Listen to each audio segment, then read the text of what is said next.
Yo, yo, yo, yo. Gang, gang. Welcome, everyone. Welcome back to another episode of the Dynastyers podcast. I am your host, your boy, Kung Fu Cape, Darius Capers. You already know me. Go ahead and drop us a follow at the Dynastyers podcast on YouTube and Instagram. Do us that favor so you can stay up to date with all of the stuff we have going on. You don't want to miss anything that we have coming out. If you're a J. Cole fan, you got your email earlier today. Yes, sir. That says Dreamville is back and better. And just And like a regular person, I got mine on layaway. I gotta get mine. Got to get a layaway plan. Christmas coming up. They knew what they was doing. Hey, don't feel bad, big dog. My girl got mine, so she said, "Well, you got them last year, and since you're getting a hotel, I'm like, yeah, I would. Yeah, do that." So that's how I'm going. So don't feel bad. I'm waiting. I don't care. I'm waiting. But yeah, gotta wait till the night before. Huh? Nah, no lie. You bold, brother. Regardless, though, like I said, last year we gave away some Dreamville tickets, and to one lucky participant actually that subscribed to our YouTube channel, followed us on Instagram. So you never know what we have this season. Might be something similar. You never know. Just pay attention. Pay attention. Last but not least, I want to shout out to the partners, man. You know, I got the merch on. Shout out to the Capers Cares Foundation. Give them a follow on Instagram as well at the Capers Cares Foundation. You don't want to miss what they have going on. I'm going to pass the mic to Henry because they actually have something very, very soon. Ladies and gentlemen, boys and girls of all ages, we want to say welcome again to another amazing episode of the Dynastyers podcast. And it is your boy, Big Hen Dog himself, Henry Capers, and I'm so glad to be here with y'all. I've been off the last couple weeks. I got a chance to take a little sabbatical. You know, I'm back now. With all of the amazing hot takes and all the dope predictions that you needed to hear. But want to shout out what we're doing with the Capers Cares Foundation first and foremost. Here in the city of Durham, we are proud to say that we are in efforts of feeding 200 families for the Thanksgiving holiday. That would be turkeys as well as boxes of food included. And so if you're interested in any way, shape, or form of participating in this initiative, this is our third annual turkey drive. Please hit me up, slide in the DMs of the Capers Cares Foundation on Instagram. We are always doing amazing work. We're always looking for amazing partners to help us make other lives happier, other lives better. So if you want, please reach out to me. I'm so glad to be here. Also, you can always check me out on my personal Instagram where I keep the people laughing, and I'm always trying to give out a little bit of encouragement. And long live my reign, all caps. And I'm going to kick it to my dog, kick it to the little bro, sliding over to my boy, Alex. Oh, yeah. Yo, what's up, family? It's good to be here on another one with the Dynastyers. My brothers, Henry and Cape. It's good to be back, man. It's your boy, Alex Free. Let's get into it, man. I got a lot of good stuff to talk to y'all about. I got a lot of hot takes, some cold opinions. Let's get into it, man. Y'all can follow me on Instagram, 10 Gold Bands. That's 10 GOLDBANZ _ 10 Gold Bands. We get into it every day. Let's go. Oh, yeah. And like Henry said, man. Alex said, they are back from their 2-week bye week. You know, they needed 2 weeks off. Your boy doesn't. We keep going. The train keeps chugga choo choo rolling. Okay. He started off a little fiery tonight, y'all. Here we go. And that's a perfect place. A little tight. They do rag a little tight, Jack. And that's a perfect place to start when we're talking about trains rolling. When we're talking about the Philadelphia Eagles defeating the Dallas Cowboys. Although it was a close game, the Philadelphia Eagles are just looking like the best team in the NFL right now. They're just finding ways to win. I just love what I'm seeing. 8-1. They got the best record, finding ways to win. I want to start off with Alex. Alex, like I said, welcome back from your bye week, man. How did you feel watching the Philadelphia Eagles beat the Dallas Cowboys? Honestly, I felt great because as if you know me, y'all know I'm a Commanders fan. Y'all know we wet the bed and we let go of our best two defensive players. So I was excited to see the Cowboys go down, and they went down in Cowboys fashion. Now they had me scared. They had me scared because Dak had a amazing drive. I think he got him to third and goal within 27 seconds. Correct me if I'm wrong on that. Look, people getting on him for stepping out of bounds. Them boys was coming at him fast. They won't even supposed to be there. Okay, let's get that out the way. Outside of CD, they really didn't have any production. Zeke isn't what he used to be, but he was really good in the end zone last year, and they're missing that because Tony Pollard ain't had a Tony Pollard-esque game since like game one. So the run game is kind of non-existent. It's really because of Dak and CD that they were at this point because it was 28-17 at one point, and it didn't look like they had a snowball chance in hell. So they came back. I got to give them the props on that, but I'm glad the Eagles came through. The Eagles are not the team that they were last year, and we got to start talking about it because, the Eagles are winning. They're 8-1, but they're not the Eagles last year. I don't know what's off. Maybe it's because they have some injuries. They let go of some of their guys in the off season. They need to get together because the 49ers can beat this Eagles team, and it can look bad if they continue to look like this. But for Sunday, got to give it to the Eagles for coming through because they almost lost it. It's funny that you say that too, bro. And Henry, I'm coming to you right now with essentially the same question. But you mentioned Tony Pollard and the running game being non-existent.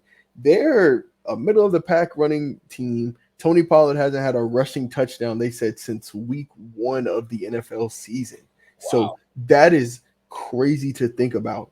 Just like you said, Alex, they've essentially been Dak or bust this season. And Henry, I wanna ask you because your guy for a good bit of time didn't have a reliable running game. I'll even say last season we could say that the Chiefs didn't have a reliable running game, and Mahomes got it done. Do you think Dak is able to get it done with this Dallas team, even though their running game is, like we said, middle of the pack?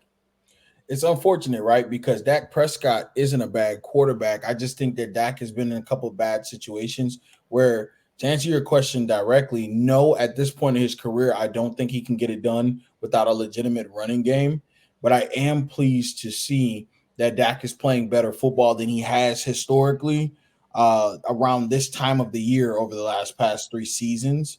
I saw a stat that was actually really funny that the leading receivers and tight ends in this league that had the biggest numbers on Sunday all at one point in time played for the Dallas Cowboys. It was CeeDee Lamb, it was Dalton Schultz, it was Amari Cooper, and I think it was like Noah Brown. Noah Brown had a big game with the Texans this past week. Yeah, I think it was Noah Brown. All 4 of those receivers at one point in time played for the Dallas Cowboys, which is an interesting thought to think about because when we talk about giving a quarterback weapons to be able to use to win ball games, I think that's where the Cowboys have fallen short. CD is a really good number 1 option for the Dallas Cowboys, and I think he's doing his very best. But we're seeing that Dallas offense takes significant steps back.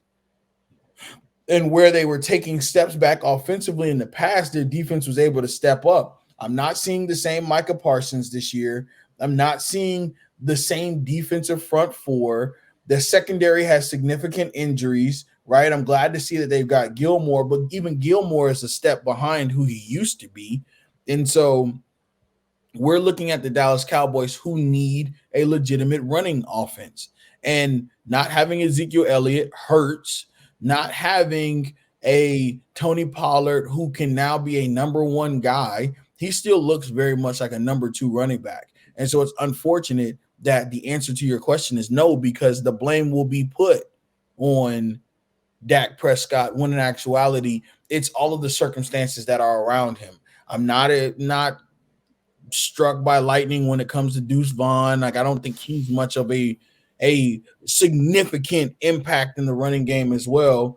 We've seen the Dallas Cowboys have 1,200, 1,300, 1,400 yard running backs in the last decade.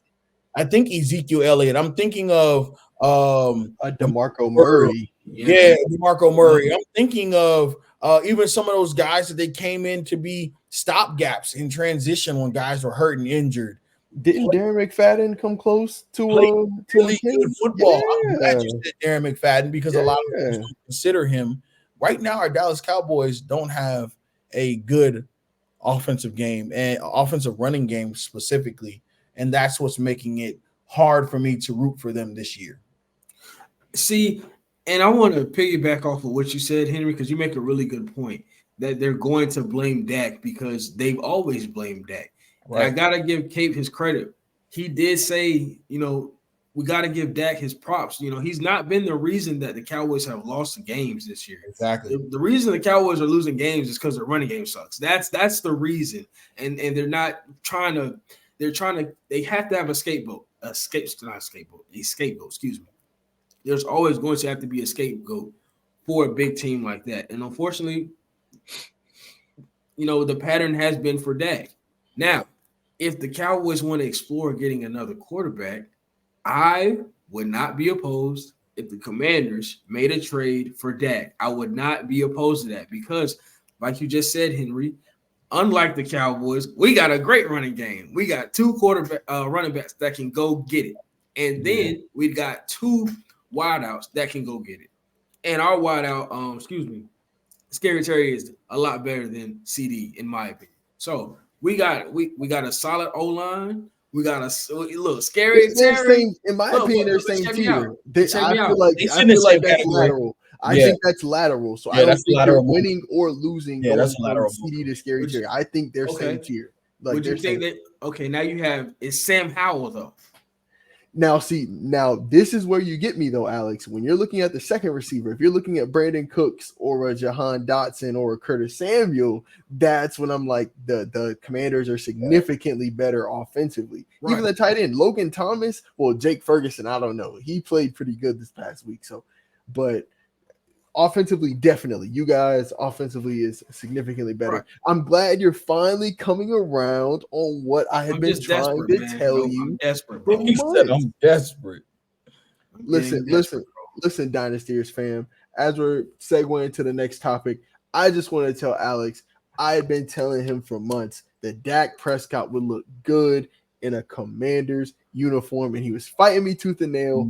I'm just glad he came around on the idea. And I think I don't think that is the fact that Dak would or wouldn't look good. Dak is a starting quarterback in this league, no question about it. Yeah. Right. I think the frustration for me is that we blame Dak in situations where we need to be blaming Jerry Jones. At this point, Jerry has not given us a Dallas Cowboys team that has been worthwhile. I can't go back and think of a Dallas Cowboys team. Maybe not last year, the year before, and I think that was the season Dak got hurt, right?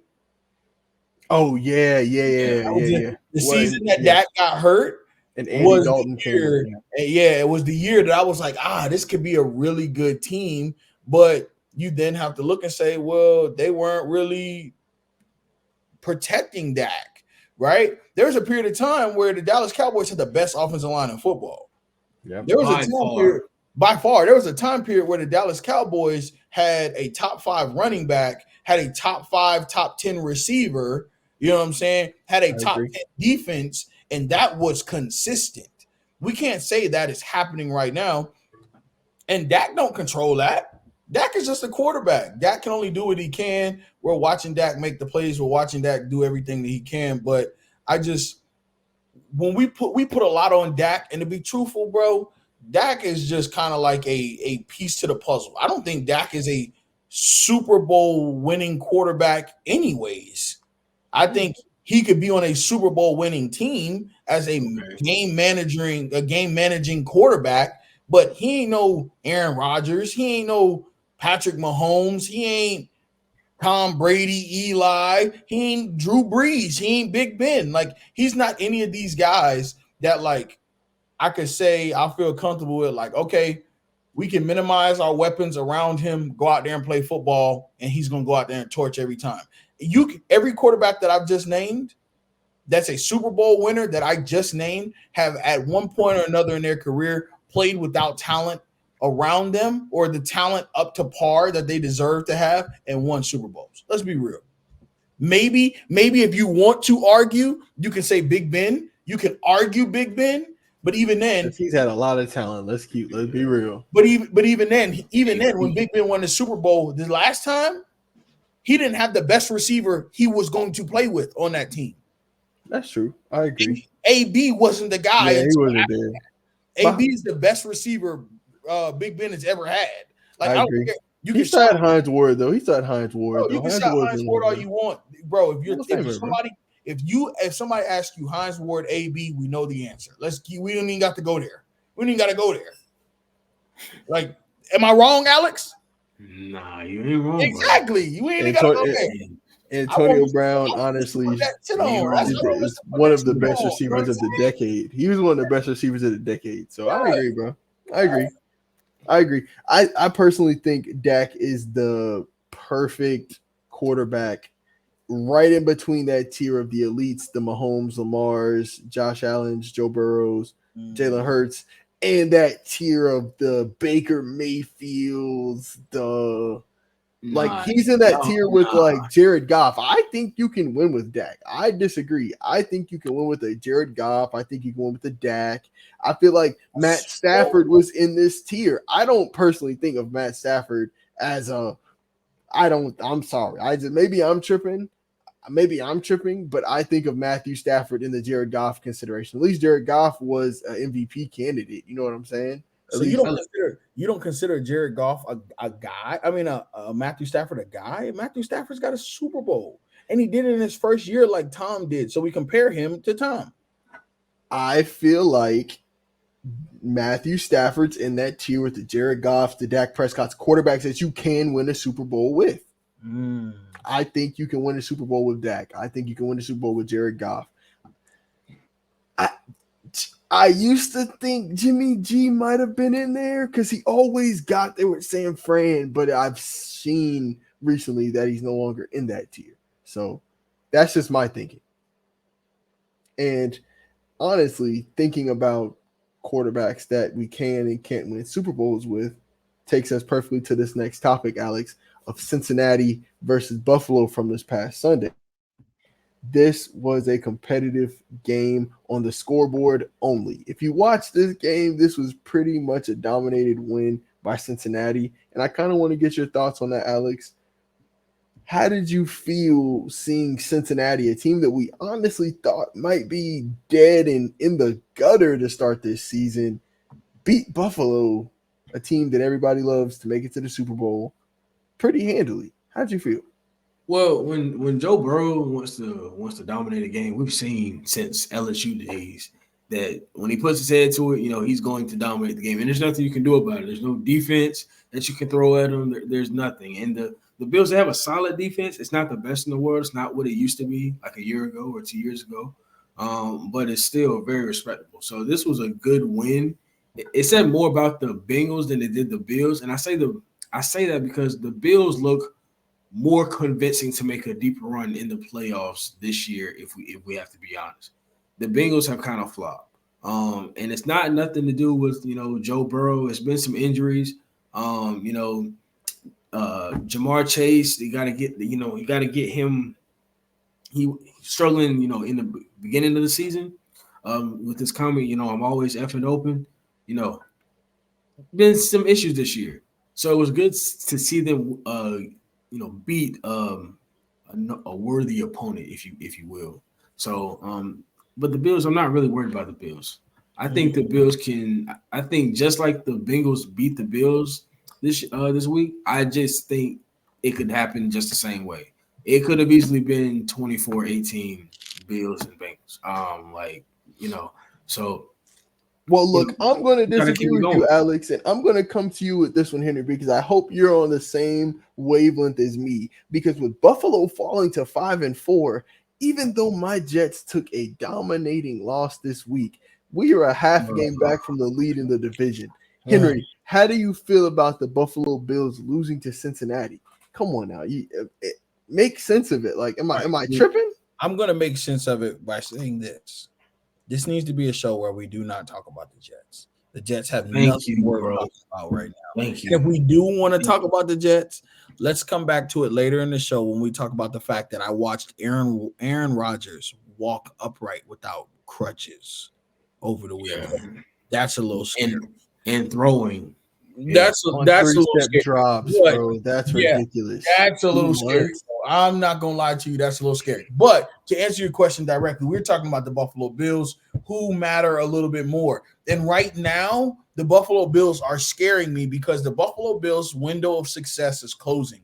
I do not believe that this organization can continue to do what they're doing in the direction that they're going because they are not living up to the hype. The Buffalo Bills, in my honest opinion, should have won a Super Bowl within the last 5 years. Within the last 5 seasons, they should have won a Super Bowl. Granted, I understand that, you know, they just recently drafted their quarterback. Remind me, this is what, his 5th season, right? 4th season? I believe it's his 5th. Josh Allen, this is his 5th season. Mm-hmm. I think there was a window of time where that defense was the best defense in football. I truly do believe that window of time has closed. I think it's time to go ahead and take that team, break it up, and let's start reworking on a rebuild. I just don't see where they can go from here if they're losing games to an underwhelming Cincinnati team. If they lost, the first game of the season, right? They did to my Jets. What are we talking about? The Bills are losing the games that they need to win in order to solidify their seeding in playoff time. And I'm just not convinced right now that they're going to get it done. Right? A 9-14 win against the Giants? Like, what are we talking about? 2 weeks ago, they lost to the Patriots 29-25. The Patriots, guys. Their divisional record isn't looking the best, bro. They're looking really bad. And I think that I don't want to blame Josh Allen because Josh Allen doesn't call the plays, but Josh Allen does make a lot of effects in the game. And I've noticed he's become more turnover heavy this year than ever before. And that's what I'm not liking to see. I don't like seeing those mistakes that he's making. There's room and opportunity for him to be a better player than what he's being. And right now, I'm a little worried. Bro. I want to say this, bro. This is why I made that noise, because you're saying rebuild. And personally, I could see a world where that happens with Josh Allen's contract kicking in next season. Right. Who do you think is the first person to go in a sense like that? Is it a Stephon Diggs? Stephon Diggs. I was thinking. Stephon Diggs is the first person. Is it a Tre'Davious White? You know, Tre'Davious White just had another significant lower leg injury this offseason. He's making a big contract. Yeah, I don't think his stock is as valuable. I think it's Stephon Diggs for the simple fact that Stephon Diggs is still a get open receiver. He's still a number one receiver who, if you throw him the football, he's going to make plays. And there's a lot of receiver needy teams out there that they're a receiver away from being successful. If you talk about a team that could really use a receiver and catapult to the next stratosphere, the Detroit Lions. You put Stephon Diggs on the Detroit Lions. You got Amara St. Brown. You got Laporta at tight end. You got what's going on in their running back room right now. You got a Jared Goff who limits their turnovers, makes the type of throws that he makes. The Detroit Lions are the best team in football because their defense is going to come to play every time.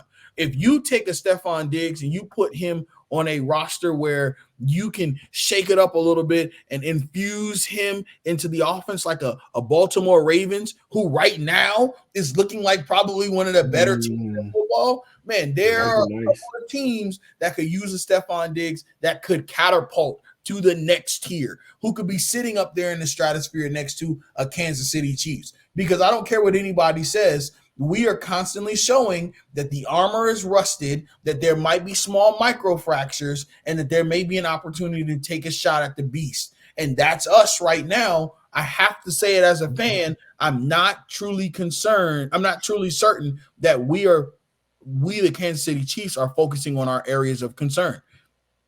Stephon Diggs comes to Kansas City, we are back on top. There's no one touching us if we get a number one receiver like they're not going to let that happen. Of course they would. Yeah, they wouldn't let that happen, right? But I'm just speaking from a sense of who's the most valuable right now piece to move if we need to jump into a rebuild as the Buffalo Bills. It's obviously Stephon Diggs. You have no running back, so we can't move them. Your safeties, while they're both studs and could potentially be guys that names might be on ballots, they're 30-plus year old. So who's really making a move for those guys, right? We've already talked about White. We talked second lower leg injury in what, 3 seasons? 3 seasons, yeah. Second lower leg injury in 3 seasons. We know it took him like a year and a half to come back from the ACL, so it was like half the season, and then. Hey, y'all know my approach. We know we're not going to get that boy. We know we're not going to get that boy.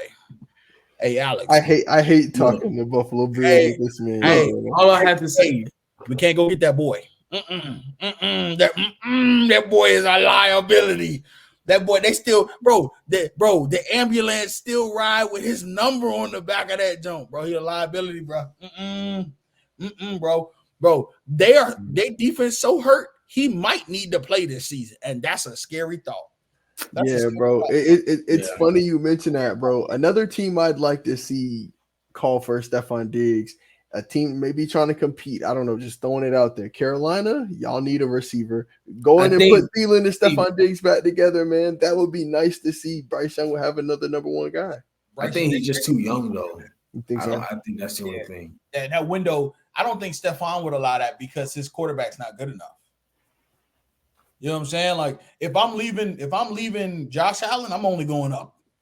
Yeah, that's why I said it's not many that you can go to if you go up. Philly already has a number one. He's not going to Kansas City. The Bengals got a number one. Like the only one that makes sense is Lamar, but I don't see them letting him stay in the AFC. Detroit? What are you talking about, bro? You could is that going go to Chargers though. Bro, the Chargers make sense, but they already have Keenan Allen, and Keenan Allen is cooking this season. If he go to the Chargers, we're gonna have to fight. He could go to the Rams. I don't know, bro. That wide receiver room is crazy. But I don't know, man. With a stand frame, that would be crazy.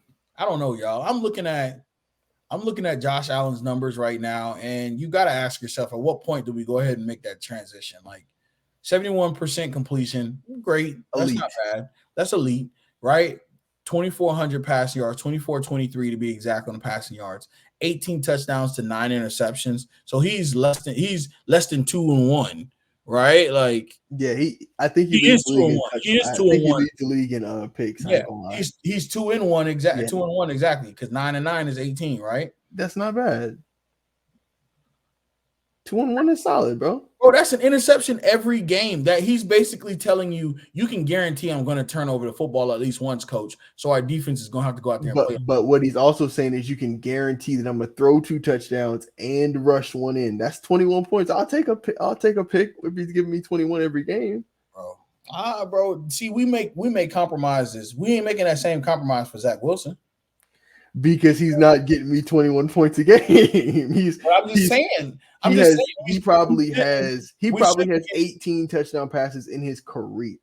Okay, so even then, right? Is Josh Allen up for a contract this offseason? Nah, I think they already signed him to that lucrative deal, bro. He got like a Mahomes level deal. Yeah, they did sign him to a lucrative deal. Well, they wasted some money. I'm telling you, bro, at some point it's going to get to where they're going to have to start unloading some of those pieces. And like you guys said, especially you, Alex, Stephon Diggs is going to be the first person. And honestly, that's a perfect segue because I want to get to another team that I think we'll all agree on that it is time for them to rebuild. And that is the New York Giants, with the new information coming out that Daniel Jones is out for the season with a torn ACL. Heartbreaking, bro. Truly heartbreaking. Alex, I want to come to you first with this one, man, because this is your division rival. What is next for the New York Giants? And what is next for Daniel Jones? Well, I don't, we just paid Daniel Jones, and first off, prayers out to him. He's our rival, but I'd rather him be out there and we just beat him fair and square. I don't ever want to see a rival get hurt. I'm not like the other fans just praying on the downfall of players. If you're on that type of time, you're just sick. Yeah. Prayers for Daniel Jones and his family. Now, to what you just said, Kate, I think, and it's going to sound crazy, they're probably going to have to trade Saquon. That's probably where this is headed. And, you just paid Daniel Jones, like we're just talking about with Josh Allen. The difference is Josh Allen's not hurt. Now you are basically stuck with Daniel Jones, and there's a significant talent drop from Josh Allen to Daniel Jones. That's no insult to him. That's just what it is. So what do you do next? If you're going to rebuild, you have to trade the piece that's going to get you the most back. And at this point, it's the number 2 running back you can argue in the league in Saquon Barkley. And you can get a haul back for him. I mean, you already have contract issues. We all know that he deserves more than what he's getting. It's best for all parties if he just moves on. Hey, I'm not going to lie to you. You said a lot, Alex, there. But, man, one of the things that screams louder than anything is that 4-year, $160 million contract he just signed. Man, and y'all guess $92 million is guaranteed. Mm-hmm. $92 million, bro. Yes. Total guaranteed money. Guaranteed after signing is $81 million. See, I thought it was only $81 million guaranteed. So that means once he signed, he got $81 million. And the other 12, I guess, was the next season, maybe. Bro. But that's crazy, bro. $92 million guaranteed on that deal. Essentially, and when you think about it, this is my mindset, because remember when Kyler Murray tore his ACL mid to late season? He's just now coming back. They just cleared Kyler Murray to play. I believe he's starting week 9. With Daniel Jones tearing his ACL now, he's going to miss the rest of this season and probably the beginning of next season. So that's essentially 2 wasted seasons because they were bad with him. So I'm assuming they're going to be bad without him. So, Henry, same question to you, man. What's next for the Giants? What's next for Daniel Jones? Next for the Giants is Tyrod Taylor, man. We got to shout it out because I'm not certain if it was shouted out a couple of weeks ago. Tyrod Taylor was the first black quarterback that put on a Giants uniform to win a game for the Giants. First black quarterback. Yes. That is crazy. I have to tip my hat to Tyrod Taylor because he's in concussion protocols, if I'm not mistaken. He's actually on IR right now. Next 4 weeks, he's going to be gone. So it's Tommy DeVito. I know they had Tommy DeVito, and I was looking at Tommy DeVito's numbers, and I'm like, okay, he's just like he's a stopgap for. He's a third stringer. Yeah, he's not. I'm not sold. Right? He went 15-20 for 175, 1 touchdown, 2 interceptions in a game versus Las Vegas. By the way, Las Vegas' quarterback O'Connell didn't look bad. O'Connell might be a player, bro. O'Connell didn't look bad, but I think more than anything is the fact that they got some new head coach, new leadership in the Raiders organization. Shout out the Dynastyers podcast. We'll be at the Super Bowl this year. We're excited to say that. We will be in LV for the Super Bowl. Meow, meow, meow, meow, meow, meow. Nobody's ready for it, but we'll be there, right?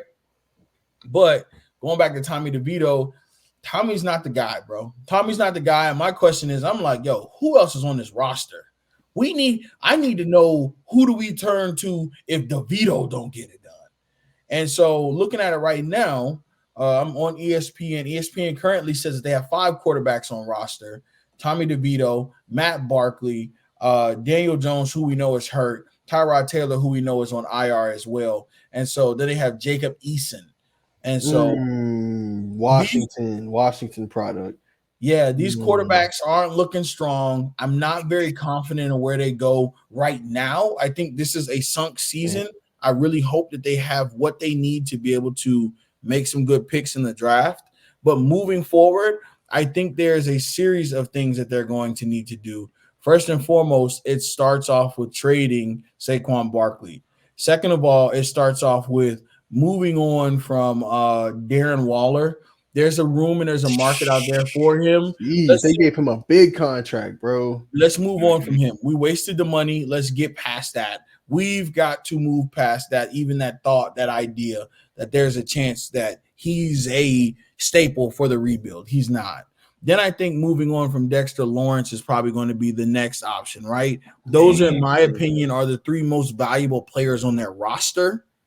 When we talk about being able to go to a team right now who is a player away, who are 2 players away, I know there are teams in this league who could value a Darren Waller in their tight end room to make their offense a step better. I know there are teams in this league who could take a Saquon Barkley, who's probably going to be a free agent anyways, right? Because his contract was signed just for this year. Just for this year, yeah, Right. like 1 year. He'll probably go to be a free agent anyways, or sit out if they try to franchise tag him or whatever the case is. But that may be an option as well.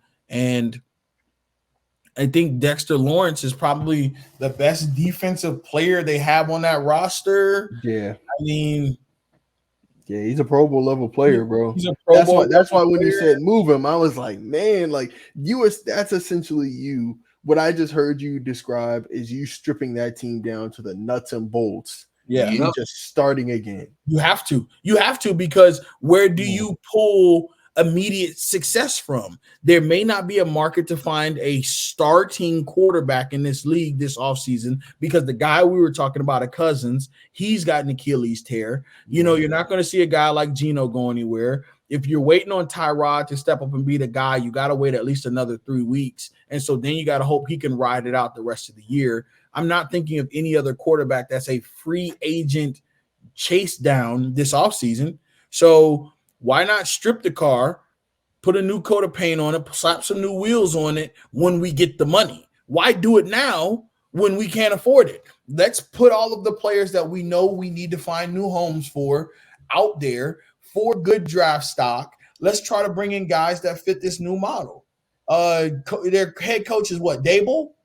Yeah, and see, that's where I was going next. I'm glad you mentioned Brian Daboll. Give Daboll. Where does he go, bro? What happens with him? Give Daboll a year. Daboll deserves a year. He was what, coach of the year last year, right? He won coach of the year. Took him to the give playoffs Daboll a chance. He deserves coach of the year, man. Give Daboll a chance. Yeah. Okay, that's respect, bro. And like you mentioned, Henry, a quarterback on that could have possibly been a guy to replace Carson Wentz. He's now the Rams' backup quarterback. He signed with the Rams earlier today. So who? Carson Wentz. Carson Wentz signed with the Rams. Yeah, they waived Brett Rippon because of how bad he was when he played. So, whoa. Yeah, bro. So Carson Wentz. Carson Wentz got an arm. Bro, I don't know. I'm shocked to see him back in the league, to be honest. Likewise. Yeah, they're desperate times. Costs are desperate. And I mean, it makes sense with Matthew Stafford's uncertainty, because I believe he had a thumb. Was it a thumb injury, Henry? Was it a hand injury? And he was nursing. He's just been beat up, man. He's been beat up. Yeah, he stays hurt on a regular basis, man. Like Matt is one of those warriors for me. I love Matt Stafford, man. He is. I'm just a super fan of what he's been able to do in his career. I went back and watched one of his games. I think I watched his rookie game against, who was it? He took a shot and broke his shoulder or popped the shoulder out of place or something. Man, he's just a ball player, man. But I hate that he takes and gets hurt as much as he does, bro. I hate that for him. Last word to you, Alex. Are you in agreement, bro? Tear it down to the studs, rebuild. What do you do with Daniel Jones at that point, bro? What would you do? And look, you better hope that you get the haul for those first 3, because Daniel Jones is going to be the last piece that's going to be on the way out. Somebody's going to pay high money for him to be their backup. I can guarantee you that. Yes, but it's what you just said at the end, backup. So you're not going to get nowhere near the full investment that you put in. So, Like I said, you better get the haul for Saquon Barkley. You better get the haul for Darren Waller. You better get it for these other pieces, because I'm telling y'all right now, it will be a wrap. The Giants, they fumbled this bad. You know, they want to be the classic, type of mentality that we say that these owners have in not paying these running backs. The running back position, people are going to understand that the running back position has been a staple from the beginning of football and is still a staple now for a reason. All these other positions have changed, but one thing stays certain is that you need 10 yards to get a first down, and the most reliable way to do that is with a great run game. Right. Whether the owners want to pay these guys or not, I cannot understand why. I really can't. I can't recall a good team where the running game has at least not been respectable. It doesn't exist. So pay these guys, man. Like they're putting their lives on the line for us, for the team. They're the ones that have to find that sliver of space through the offensive line. That is the most chaotic part of the field. I don't understand this. But back to Daniel Jones. Yeah, he's going to be the last pick. He's going to be the last pick to get up out of there. And probably be the Jets. Hey, that's a good place for him. I'm gonna be honest with you. Look, I'm sitting here thinking, like, to be honest, Alex, you said that, and if Aaron gives us next year and another year, maybe I wouldn't be against taking that contract for like they got to cut that in half, maybe in a fourth. I'll take a fourth of that contract, the rest of that, and let Zach Wilson walk. Daniel Jones, build wise has it, athleticism wise has it. We're not going to lie, like we haven't seen. Last year, he showed he was able to get a team to the playoffs, be a competent quarterback. That's more than we've seen from Zach Wilson, so I take it, bro. I take it. Pivoting to the next topic, something that the Giants didn't see much of, and that's W's. I want to pass it around the panel, and I want to get you guys winners of the week. Starting with you, Henry. Who's your winner of this week? Ooh, gangster. Winner of the week is that bad man, that boy. He's the guy who should have went number one to the Panthers and should have been number one in your hearts.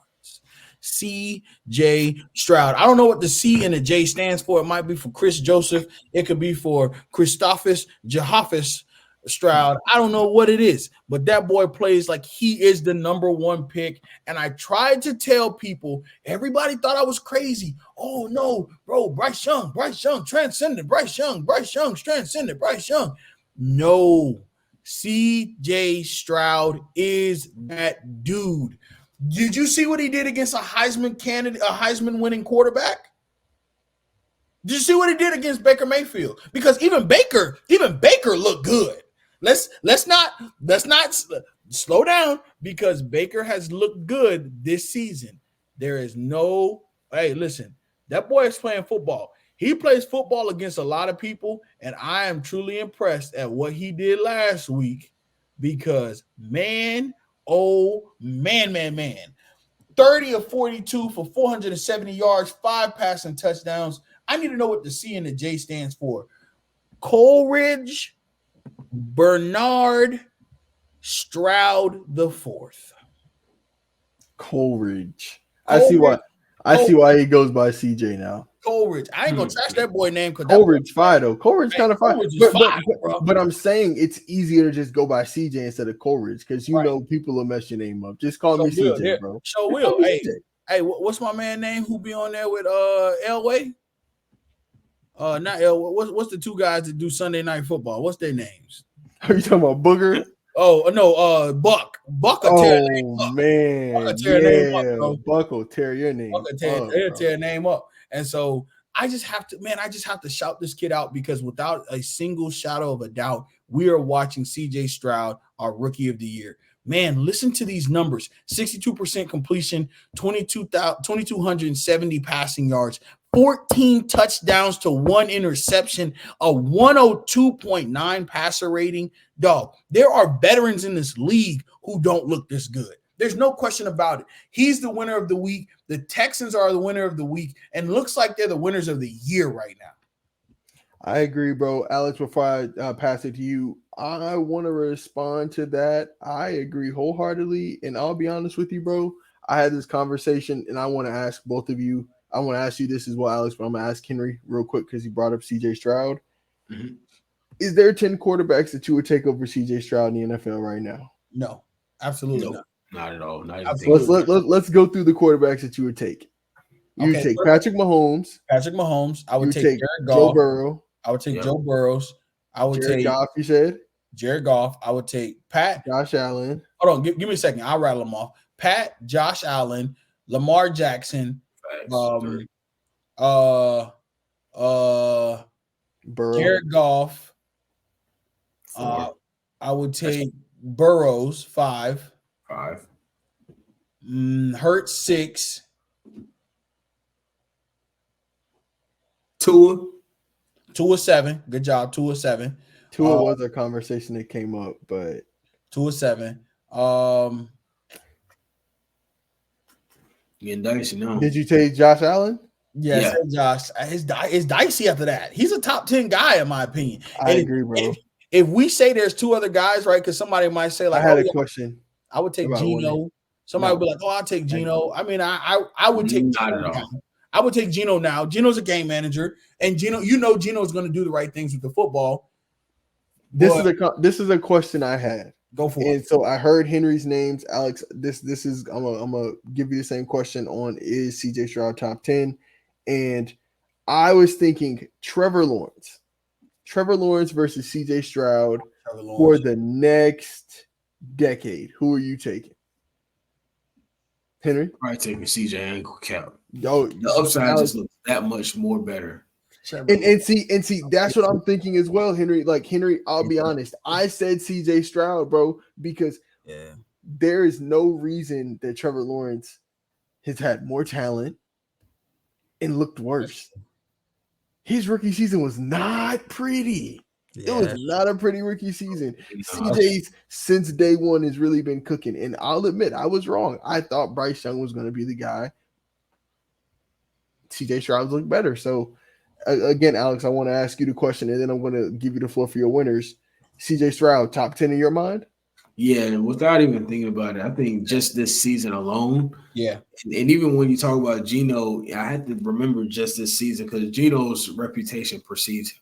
So, up until, very recently, before he got to the Seahawks, Geno Smith used to make a mean mug on your face. But, he's been doing well. CJ Stroud is definitely a top 10 quarterback. He has the arm talent. He has the accuracy. He has the game management. He doesn't seem to throw the game away like vets that we see having still these issues of throwing games away even now. Josh Allen has that issue sometimes. Dak Prescott has that issue sometimes. We weren't talking about Nico Collins the way we were talking about him this year before CJ Stroud got here. Right. Bijan Robinson is doing his thing, but some of these, Kyle Pitt, that's Atlanta Falcons, different team. But some of these weapons that the Houston Texans have, we weren't talking about him before. CJ Stroud brought news to him. So now that we know that he's a box office player, he's going to bring, people to see the Texans. They're just getting off of this, a horrible situation with Deshaun Watson. They need something now to move past that. Yeah. And they have their franchise quarterback. It's crazy to say that CJ Stroud was the steal of the draft when he was the number 2 pick, but he's been by far the best player of his draft class. Houston looked up. They definitely looked up. They needed somebody today for what happened with Deshaun Watson, and they got him. I agree, bro. I agree. No, and I'm sorry. I just want to follow up on that point because I think you made a really good point, Alex, about how when we think about the grand scheme of the draft, it looks like the Houston Texans stole. Yeah. But really, we shouldn't even be perceiving it as such. We should perceive it as the Carolina organization making a huge mistake in going with the second best quarterback in this draft. Third, if you want to be for real, because AR was a dude. AR was a guy, and nobody. If you want to be honest, we can argue fourth because Will Levis has looked great. Looked like a problem. That half Will Levis had is better than anything Bryce Young has done. Will Levis has had football. Will Levis has had football in the chokehold the last 2 weeks. I was disappointed that Will didn't get the ball in the end zone last week. 22 of 39, 262 passing and 1 interception. But still, we cannot ignore the fact that at a Thursday night game, big time, prime time, Will Levis, only his second start, looked as bright of a star as he did. I can't justify a Bryce Young going first overall anymore. At all. I can't anymore. Bro. There is no more be top 3. There is no more justification. At best, Bryce Young should be the quarterback for the Tennessee Titans. I agree.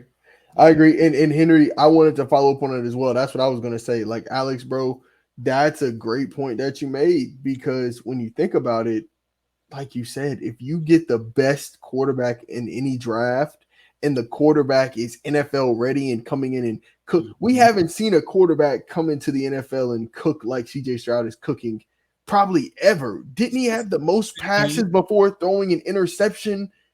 Is for the rookie record? Like he broke it. So that's like all time great. I mean, that's the main thing, anyways, of being a great quarterback, not turning the ball over. And so him doing that at such an elite level is, like you said, bro, showing that he's probably the best player in this class. Puka Nacua is cool, Bijan Robinson's cool, but nothing's beating that QB1. So I wholeheartedly agree. Going to the loser of that spectrum, which again is, like we said, the Carolina Panthers are considered a loser in this situation. We want to look at the losers of the week. Who are your losers? I want to come to you first, Alex. Who is your loser for this week?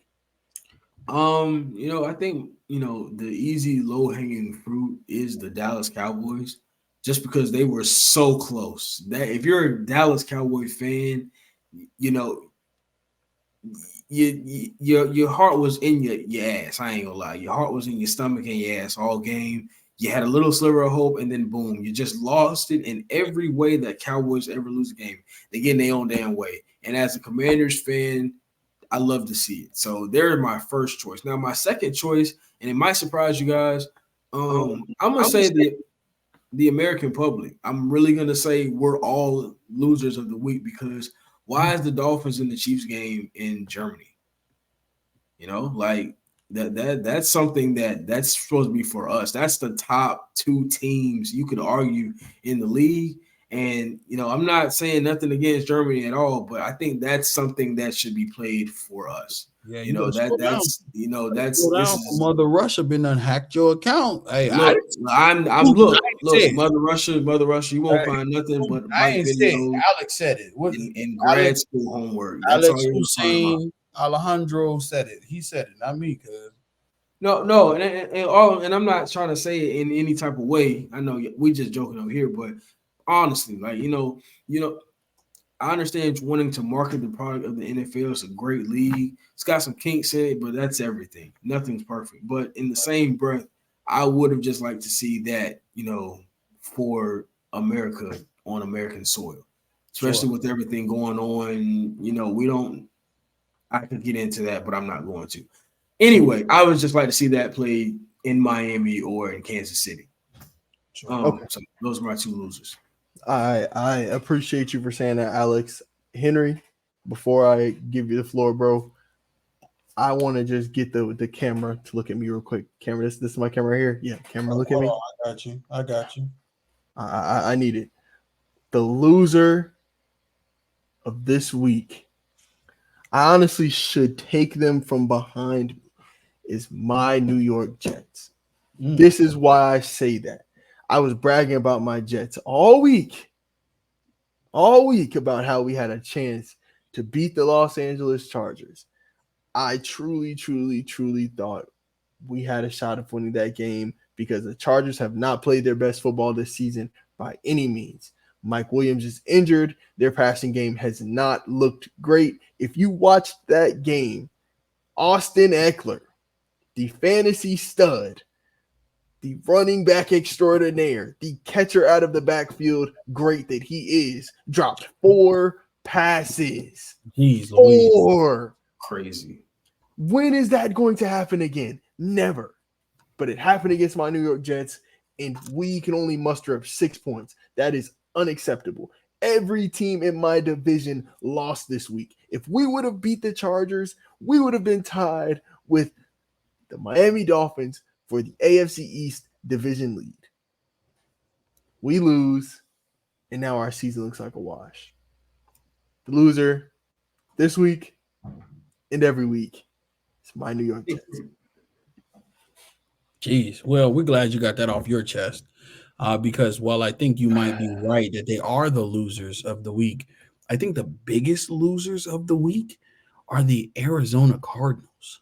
and not for the reason that I think we want to talk about them. Because granted, the Arizona Cardinals lost to the Cleveland Browns 27-0.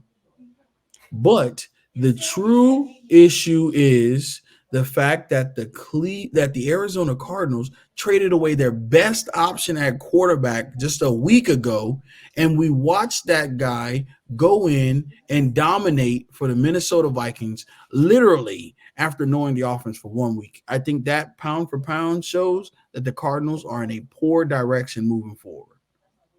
So you don't believe that them getting rid of Josh Dobbs to play Kyler Murray was the smart idea? Maybe to see what they have at the quarterback position. Maybe they're looking to see if he's still worth anything. Maybe they're looking to build his trade value, to trade him away, get something, and then maybe draft a guy.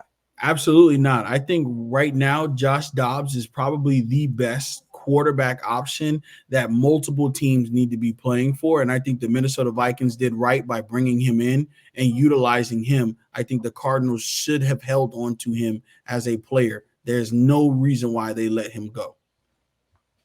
Okay. Alex, do you have a retort for that? How do you feel about Minnesota getting Josh Dobbs? Do you feel like that's a great pickup for them? Do you feel like he should have still been Arizona Cardinal? No, I definitely think that was a good fit for him, especially, with Kirk Cousins out for his injury. It just makes sense, get the hot young guy. You already got, I think it's Jefferson. So you got somebody for the future. You didn't really have any competing of the quarterback spot. So there's a sense of, what am I looking for here? There's a sense of comfort in a sense. You're not breathing down your neck. You're not what are good. You're not concerned about the position. And I see what you're saying, bro. Because less likely to piss down your leg, like our friend Corey says. Like you're less likely to make a mistake with that type of comfort backing you. True. And you got a legit number one, not just sometimes you have like arguably the best wideout in the whole league on your team. So you're pretty much set for not just this year, but next year it's probably looking like Kirk Cousins might have to find a new home. Yeah, that's what I was going to say. Kid is good. He's got a great place. Minnesota's a great football town. They got great football history. Yeah. So I think taking it a different direction real quick. Adrian Peterson is Mr. Minnesota Viking. Well, he's a brother. You got Josh Dobbs. You got Justin Jefferson. It's a great culture there. I like it for him. I know. Yeah, speaking of AP, I'm glad you brought his name up. AP announced that he's trying to still play this season. Oh, wow. Yeah, he's trying to play. I seen something about it earlier this week saying that he still wants to play. So, but yeah, no, Alex, you're completely right, man. Seeing the way Josh Dobbs commands an offense, and to be frank with y'all, I don't think people truly understood how good Dobbs' numbers really look, bro.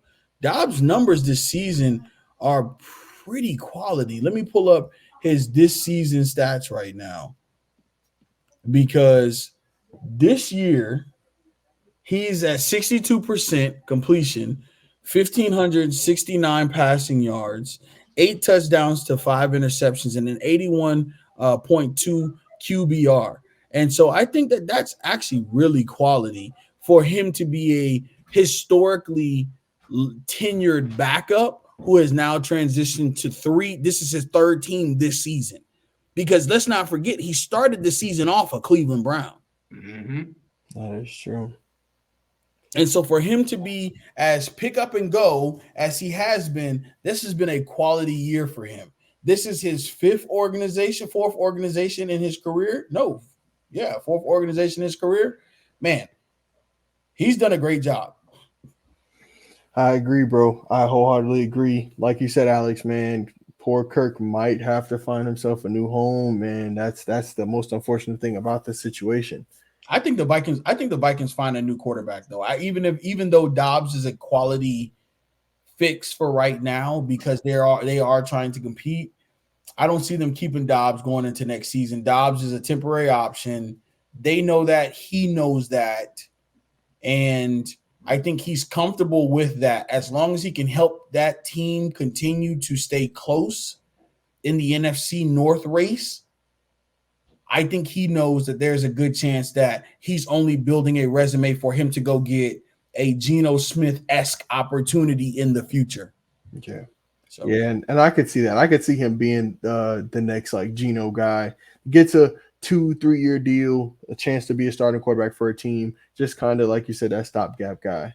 So last but definitely not least, man, I just want to highlight this topic right here. Yes, you see it below. The NBA is back and in full swing. They are already pushing up to game 7, game 8. So be on the lookout. Alex and I will start back bringing you all NBA videos. You know, Henry's not big of an NBA guy, but if Henry want to hop on there, he's more than welcome. You know, the more the merrier. I think I'm gonna jump in this season, man, because Wemby, what's that boy name? Whatever it is, Wambeo. That boy is a dog. Well, Hey, that boy is a dog. I have to let y'all know something, y'all. For folks who don't know, Henry has a night job. I work nights as well as I work full time during the day. I don't mind sharing a piece of my life with you. I got a chance to watch him play the other night against the Phoenix Suns. I'm a KD. I'm a huge KD guy. Anybody who asks me, KD's my favorite player. KD's my favorite player that I've seen come across in the NBA. I watched that game from start to finish at the night desk at the hotel because it was like 3 a.m. And I was thoroughly impressed with the gambit of tools Wembenyama has in his bag. If his bag was a suitcase, he's at the wheels, my brother, because he's deep in there, bro.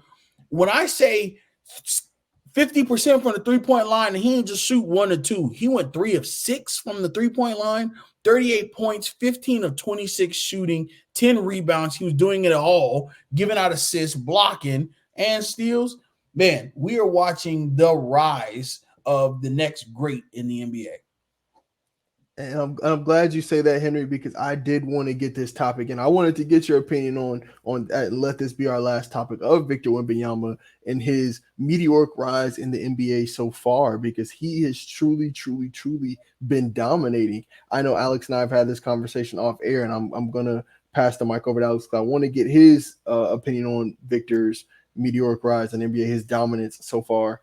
But this guy has the potential to win Rookie of the Year and Defensive Player of the Year this year, and we haven't seen that before. Like maybe since Anthony Davis at that potential, but I feel like he's on another level even than AD. So, Alex, I want to let you finish off with this topic. What is your opinion on Victor Wembanyama so far in the NBA? Yeah, see, I gotta give him his props, man. I thought that the small frame was gonna be an issue. I thought, because Kate, you hoop. Henry, as well, low man win almost every time. It's hard to get around somebody that's low to the ground that knows how to position his body so that he can kind of block you up from getting to the rim. Well, Wembanyama doesn't have that issue because he's athletic with his 7'4" frame. You can build on muscle in the league, so I'm not really worried about that anymore. Seeing his game, he's essentially a 7'4" Kevin Durant. My favorite play so far has been this little side step 3 that he did. This little jab step, pull up. That is unguardable. That is the highest apex on the jump shot I think I've ever seen. And I think the next closest one is Kevin Durant. When he's shooting the ball, it's almost like the ball is already over the rim. The arc is crazy. Right. He's got a handle. He can see the floor. Like Henry said, he's almost, I think he's averaged like 2.8 blocks a game as a rookie. Like that is the rebounds he's getting like 8 rebounds a game. That's only gonna grow. He's gonna get the muscle, he's gonna get the NBA body, he's gonna be able to position himself. He's playing with Pop, who's had 2 other all-time great big men before he got there. Yes, Let's keep that in mind too. So he's set. He's going to learn the game. Tony Parker is there, and Manu Ginobili is there. They got a great staff. They're only going to surround him with talent as he grows. The roster will change. I do think one of them guards, either Bassett or Johnson, will find their way out. But the roster only get fitted around him. Wemby is a problem. He's a problem. I didn't expect all this. I ain't even gonna lie. He's a real issue to be had. I knew he was probably gonna be this good, but I just didn't expect it right now. Me neither, bro. I Oh, was this gonna was gonna say, be I like feel like year two. I ain't gonna lie. he's truly exceeding expectations, and it's not even what he's done because like he did this overseas. Like he's done this pretty much all his life hooping at this size. So like you guys said, that's not surprising. It's just a fact of 5 games in, 6 games in, you're probably one of the 100 best players in the NBA already, and that's crazy to think about. Yeah. And just like that, team, we are at the end of another episode of the Dynastyers podcast. I do want to thank you guys for making time to come and speak with the Dynastyers today. We got to pass around the room, man. You know, like we always do, got to get the Dynastyers to give their words of wisdom to end the episode. We're going to start with you, Alex. Give us your words of wisdom, bro. Hey, look, just like this poster in the back, I go to war for these boys right here, man. These are my brothers. We go way back, and I encourage everybody to try and do the same. Try to find people that you care about. Spend life with them. Life is not meant to go alone. I do know that it's not meant for us to live in this world alone. Some people may be introverts. You may not want to associate with somebody, but it doesn't hurt to just reach out to somebody. Just be like, hey, thinking about you. Hope you're doing all right. You never know what those words will do for somebody. So my word of wisdom for our viewers, for our audience, for people that are watching and listening in to us, be nice to people. It doesn't hurt. It takes 5 seconds to check on somebody. You never know what that could do for somebody. They could be having the worst day, and the fact that you just took the time out to say, hey, I'm thinking about you. I'm praying for you. You ain't got to have no elaborate conversation. Just the thought is what counts, honestly. And with all the violence and all the war that's going on in the world, I really do think that the best thing that we can do as a nation, as if we want to stay one people, the best thing that we can do at this point is to try to promote peace and just love each other. I think that's what's really missing in the world right now. I kind of want to go next. I want to go ahead and we typically let Henry end it. I want to go next, man. And a word Alex used that I kind of want to just use myself is love, bro.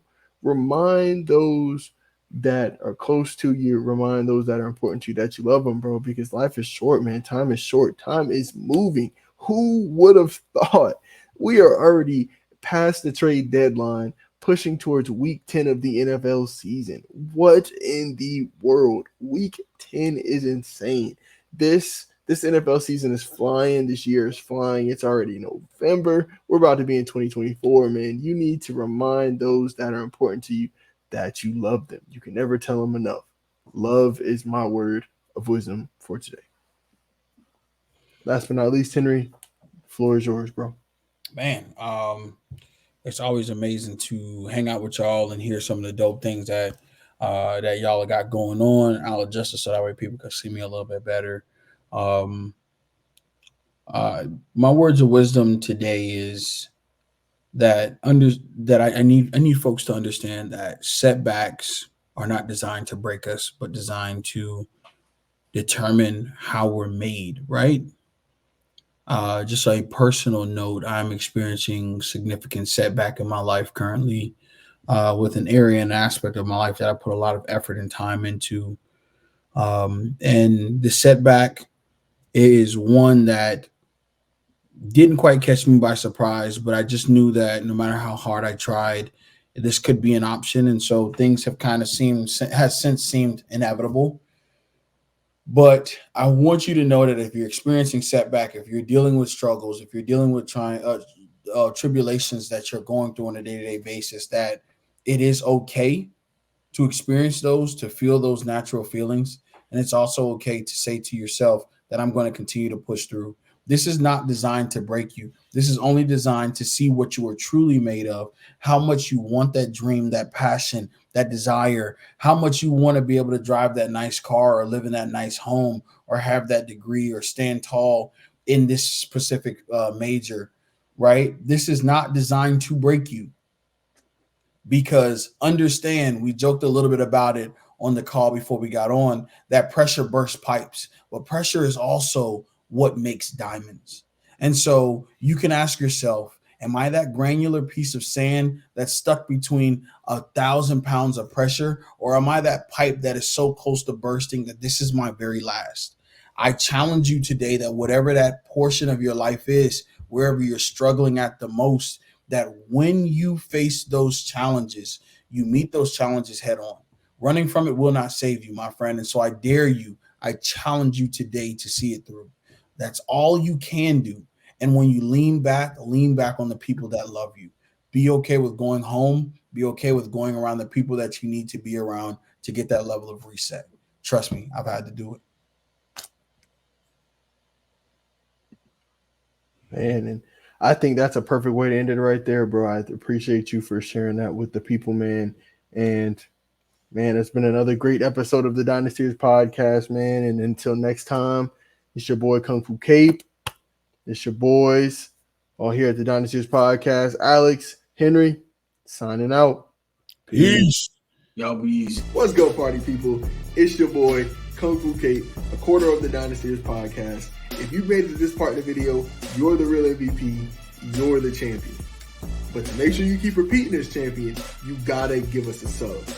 Give us a sub on the YouTube channel at the Dynastyers Podcast. Give us a follow on Instagram at the Dynastyers Podcast. We post a lot of important information. A lot of key dates are coming up soon. Dates that you don't want to miss. So go ahead and sub and follow so you can stay abreast of what we got going on. You don't want to miss it.